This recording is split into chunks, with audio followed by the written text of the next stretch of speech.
Hi, this is Wendy Harrington, and I have a call for peace today. I read a post the other day on Facebook from somebody about feeling very distressed about the events happening in Gaza. And then the same way that the poems appear in my mind, these words just arose in my mind. And so I share them with you in our quest for peace. And if they resonate with you, then please do share this video with other people that you know. So here we go. The events in Gaza are deeply distressing. The stories go way back with the persecution of one side or other, and so do not take sides or try to decide who is right or wrong. The truth is, there is no right or wrong, there is only separation, which creates pain deep in your psyche. The pain is so deep and the feelings so powerful that they overwhelm you, and you then project them out into the visions before your eyes. We applaud all of you who deep in your hearts know the truth and are returning home. We know how painful this is for you, and we thank you. We are right here now to encourage you to keep going and keep feeling. We know the overwhelming urge is to take action, to do anything, something, and yet you know not what this something is. Know that this urge is caused by the deep feelings of pain within you. The only real solution to this conflict is the return to oneness. Can you see that fighting it, protesting, does nothing, as the scenarios simply re-emerge in another area, in another time and space? Can you see this? Keep choosing oneness. Light a candle daily for peace. Believe in resolution. You hold the power to create peace. Paradoxically, you do this by resting into the pain inside of you. When you see the images, when you see the destruction, devastation, or power hungry, angry and controlling, allow your reactions.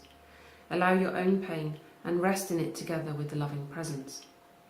Call this presence to your mind. Ask to see clearly. Feel your deep sorrow. Breathe with it. Let it be. Do not feel it alone though. Keep calling. Keep asking to be shown the truth. Keep asking to see with clear vision until the pain dissipates of its own accord. Until the light of truth dawns on the mind and you see that the truth is all in the situation are in pain, crying out for love, lost and alone. All are trapped by endless cycles of suffering. All are trapped by their own deep sorrow. Many will say, we must do something. This airy-fairy idea that peace is created from within is utter nonsense. This is a common belief. The idea that doing creates change, makes things happen. This is a part of the process, but know now that doing is the final part of the process, not the start of the process. This is for those of you who know the truth, who are in transition and right now are feeling confused and heartbroken. Let your heart break, allow it to be torn to pieces, for within you are the seeds of truth. We love you. So I posted that on Facebook, and then someone asked me a question. Do you really think doing nothing is the right way? It's not only what we feel, it's what other ones are suffering in both sides. And this decreases our energy, and our universal energy is not one itself. We are all one. So I waited until the reply came, and here it is. Our words were shared to guide you at this time of crisis and sorrow. Those who are close to home will feel the atrocities intently, and it is for this that we thank you. Loving thoughts are powerfully healing, and your attention to this current conflict is both beautiful and profound. It is not about doing nothing, but doing from peace rather than pain. Pain blinds you to the truth of all things, and the action that arises can be destructive even when it is born of good intent. Many of you speak of being one thing, but you do not fully understand what this means. Seeing yourself as one humanity, one people, is not oneness. This does not mean that it is not a good and wonderful thing, but it does mean you are still viewing yourself as separate and will therefore be confused as to the origin of life itself. You cannot comprehend the chaos that the separation has created and continues to perpetuate. If you continue to perceive that the problems exist in the world that you see with your eyes, you will remain forever lost and confused as to your true selves. It is imperative that you wake up now, that you remember from whence you came and complete the cycle. Please stop judging good and bad, right and wrong. There is simply history of pain, torture and suffering that recycles like a washing machine that never ends on a continual spin cycle. Press the off button and open the door. The off button is in your psyche, not outside in the material world.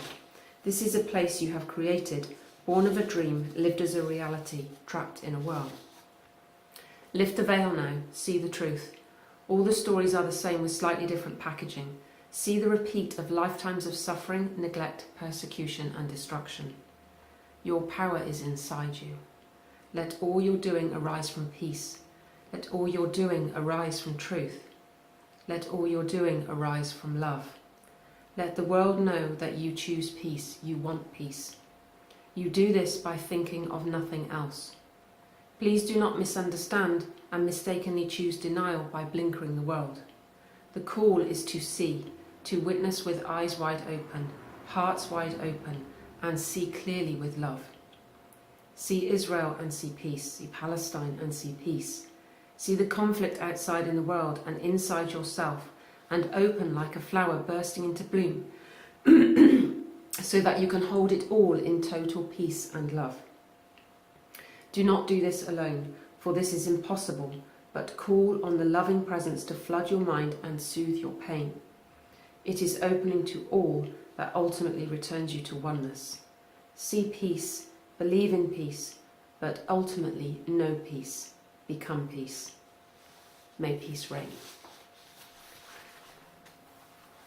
So if that resonates with you, if you can hear that call and that you know that the work to be done is inside of us, then please share this message and please keep doing what you're doing, because it's amazing.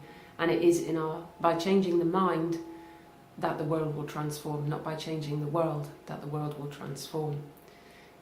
Because what we need, if we just keep looking at the world, we're just looking at the surface, and we really need to get to the source.